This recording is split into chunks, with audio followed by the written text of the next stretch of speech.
Hey, what is up everybody? This is NEX PAC. Today is Friday, April 13th, 2018. In this episode, we'll discuss the top 5 gaming news of the week. We'll get into a conspiracy that the world may end next week on Wednesday. We'll also get into what's coming out next week on Tuesday, so make sure you play those games in that day you have. We'll also be getting into what's going on the channel. And at the end of the episode, there will be a video on how you can win yourself a copy of State of Decay 2, so stay tuned.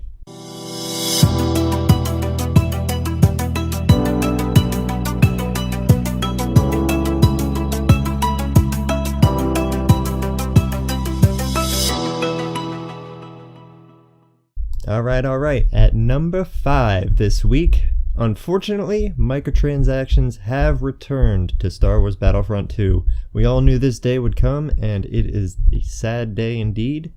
With the Endor update, the microtransaction system brings back crystals as a purchasable real-world money currency that can be used within the game, and there are 50 new personalization items that are in these loot boxes. The loot boxes no longer contain star cards, which is good, but I'm still not okay with them bringing these back in after the debacle that happened. It's not okay. They should have just left it how it was. I mean, obviously take out the star cards and everything, leave it how it is. Just paying for this is ridiculous in my opinion.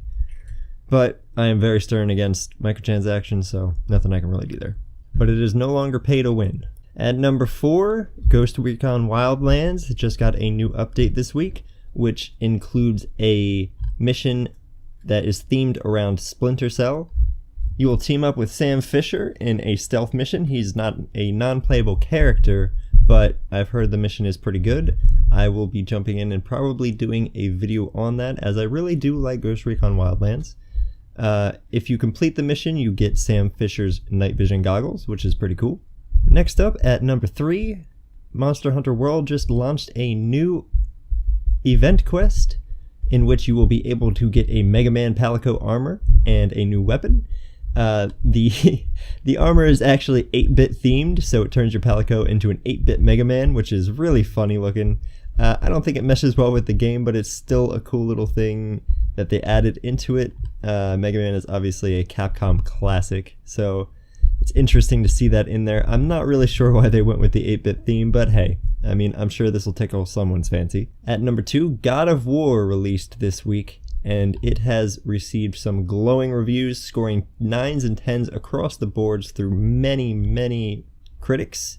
The PlayStation game currently has a 95 on Metacritic, which is one of the highest rated games that I've seen on Metacritic. I'll actually have to look that up shortly, but every review is positive out of the 83 reviewers.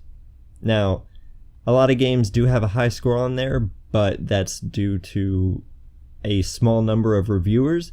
But 83, 100%, well, I don't mean 100% as in score-wise, but all of them are positive. Not a single mixed, not a single negative review on this game. I do have a PlayStation 4, so I might actually pick this up to see what all the hype is about, but I personally haven't played any of the other God of War games. Oh, I'm sorry guys, I just realized that the game actually did not release this week. It releases on April 20th, but the reviews have come out. Sorry for the misconception there. And finally, this week at number 1, the Inside Xbox Episode 2 was released on April 10th, and they gave us a list of new backwards compatibility titles for the original Xbox, as well as a couple Xbox One X Enhanced Edition games for the Xbox 360. This list is pretty awesome, I have to say. They have revealed 19 new titles in backwards compatibility for the Xbox One, including Morrowind, Conquer, Jade Empire, Knights of the Old Republic 2, Star Wars Battlefront 1 and 2, the good ones, by the way, Republic Commando, one of my all-time personal favorite games, Mercenaries Playground of Destruction, is also going to be on backwards compatibility, which I am super excited for. There was a glitch in the backwards compatibility for the 360 where if you went into a restricted area, it would freeze the game, and that's what stopped me from doing my Let's Play for that. But if they fix that, which I'm really going to check that out first. If they fix that, I'm going to continue my Let's Play for that because I absolutely love that game. Along with the original Star Wars Battlefront, that is my #1 favorite game of all time. I have put so many hours into that game. I love it to death, and I can't wait to play it on the Xbox One and see what it looks like with its enhanced graphics. If you didn't know as well, all of these games have been given a graphical upgrade for the Xbox One X, so all of them will look a little bit crisper and have less fog in them from what I've seen. They showed off Morrowind, which they did a side-by-side comparison, so I will put that down below. Hopefully you'll be watching that right now, actually. But yeah, 19 titles, super excited for most of them, and they're gonna get some money off of me this month. Oh, I'm sorry, I don't know if they mean that they're coming out this month or next month. I will have to check that, so don't quote me on that, but I believe they're coming out in the middle of this month, at the end of this month. So they said that they were going to do 2 release dates for these titles. Alright guys, that has been your top 5 for this week. Let me know what you think about any of these news articles, and leave me a comment down below. Next up, we have a conspiracy theory that I've been following a little bit. It's a little strange, little things that don't add up, little things that do add up. But if you haven't heard about this, there was a voicemail released to a guy named Ty on Twitter. This voicemail was translated into NATO phonetic code, and long story short, they linked that to the Malaysian airline flight that went down. They linked it to some other things. It turned into a cicada event, which is a huge internet scavenger hunt. And from what we've heard, nobody really knows what they're for. It's recruiting for something, and it's believed that it's for like the CIA, MI6, something of those secret organizations. But they turned it into one of those events, which I didn't personally believe. I feel like that was a cover-up for what was going on.